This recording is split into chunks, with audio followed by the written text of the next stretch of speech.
Hey gamers, Maniac here with GameAccess.net. I'm not doing one from the arcade today because this is a Mind of Maniac. And what I wanted to talk about is that the summer is upon us, and we have an entire fall of game releases that we're going to be anticipating and looking forward to that have been promised to us already.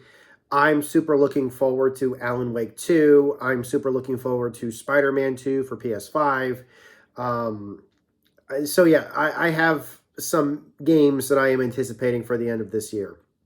Games that up until this point, other than the initial announcements, we haven't seen anything of. Under normal circumstances, this would be the all eyes on E3 moment. This is going to be like, okay, well, we'll just got games coming at the end of the year. We don't know much about them. I'm sure they're going to get previewed at E3. We'll just wait for E3 and we'll see them there, basically. Well, there is no E3 this year. And it's very possible there may not be another E3 ever again.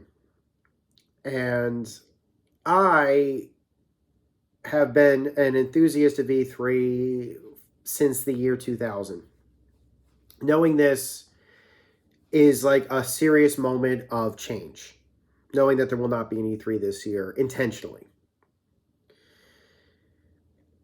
It's been a long road for E3, where they initially fought for relevance. They became the biggest game, basically the biggest consumer expo, consumer good expo, the largest expo.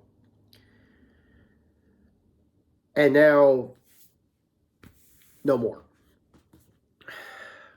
So I wanted to do this video as a tribute to E3 and talk about what my favorite E3 memories were.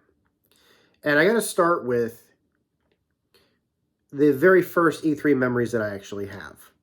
Now, I mentioned that the first time I had heard of E3 was the year 2000.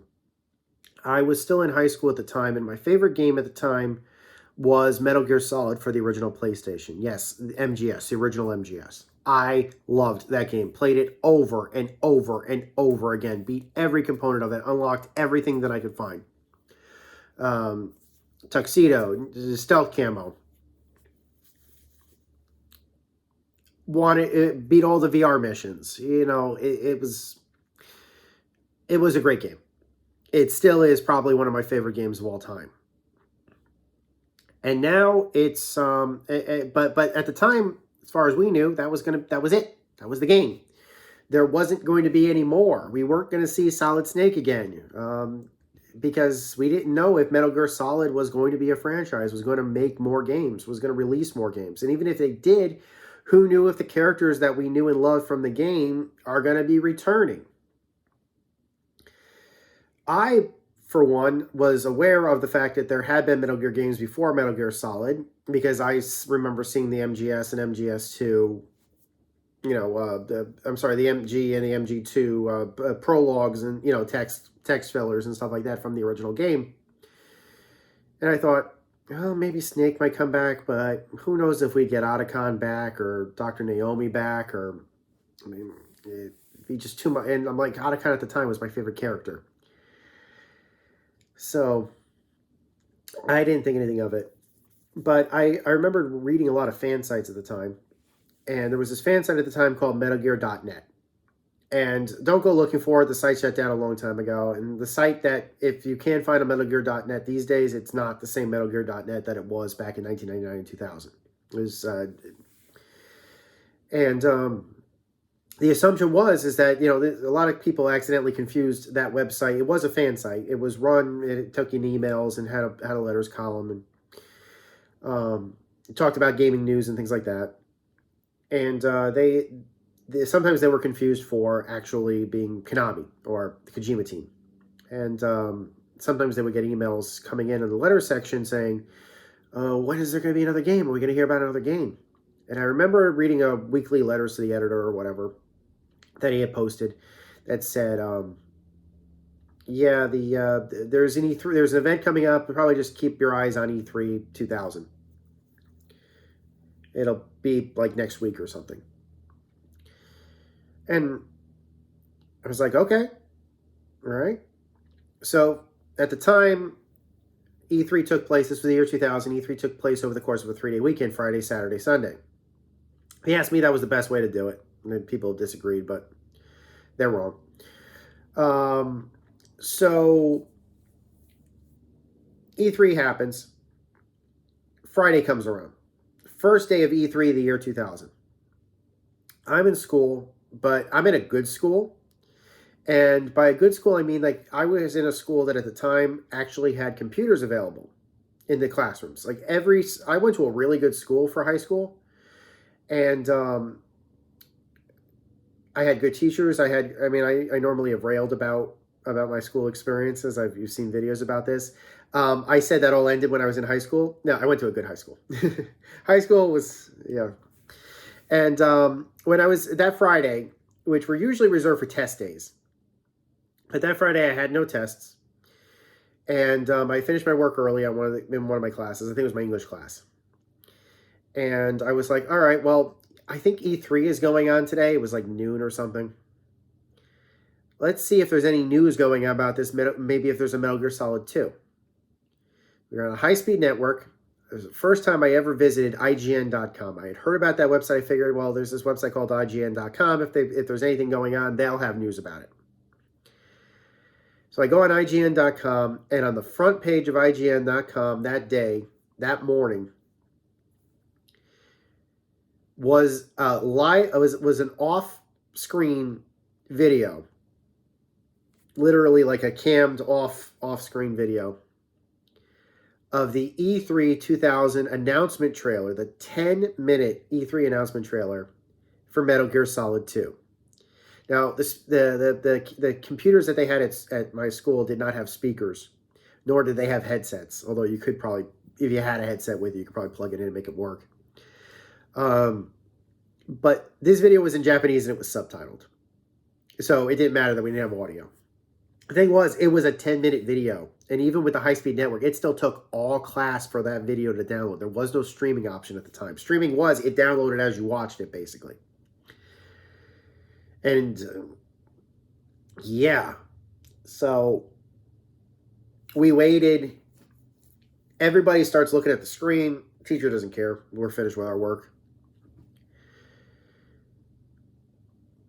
And I'm loading up this video.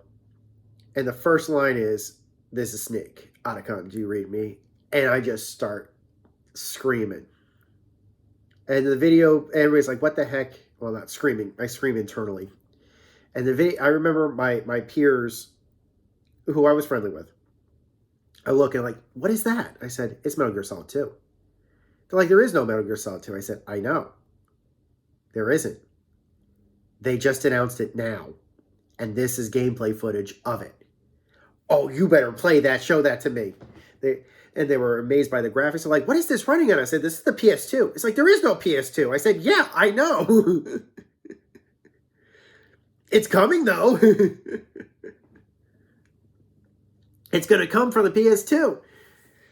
And they went, and we all, that was probably at the time one of my favorite days of all time. And it wasn't just because of that. I also, it was just a good day in general. I had, I later went on to the movies with my friends, and it was just that was just a good day in general. That was like the start of a great day for me. And again, I was like, okay, well, this E3 event, this is some big deal. This is, if they're going to be showing Metal Gear Solid 2 and all these other games, this is a big deal. So I remember staying around and continuing to follow the E3 information, like what is E3, what do they do at E3, when is E3, how can you get in? And I found out E3 is a trade expo, and that year it happened in the Los Angeles Convention Center. At the time, it was 18 or up to get in, which I was not. And it's press only or trade industry only. So there was no way of me getting in, either because of my age or the fact that I was just a lowly high school student. I was a smart, lowly high school student, but I was just a lowly high school student. And I said to myself, someday I'm going to get into this. And the next year was 2001. It was the anniversary of Duke Nukem. And they showed the Duke Nukem Forever trailer that basically just mystified all of us. On top of an incredible showing of the PC version of Max Payne.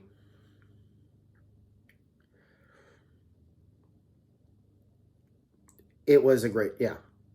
That was amazing. E3 2002 comes around. That's my senior year of high school at the time. They showed Doom 3, which made everyone go absolutely berserk. That was the reveal of Doom 3, playable demo of Doom 3. Well, not playable from them. It was like pre-showed, but it was showable. And everyone went berserk for that. So every year, it seemed, since I had first found out about it, 2000, 2001, 2002, it upped its game as to what was being shown. And just how big, how relevant this event was being. Like, all the major games were going to be showing there. And at that point, year 2002, I started writing. I think I started writing personally probably around the time I started getting a love for writing, probably around either 2000 or 2001. Before I was in high school, I hated writing. And the reason, which is kind of funny because I'm a writer, but the part about this is like where you could say, well, this was the before high school time. I hated writing because all the writing experiences that I had were all based upon the writing prompts that you got that were written by political hacks that basically failed their way into those positions to basically force school kids to write trash that nobody was interested in.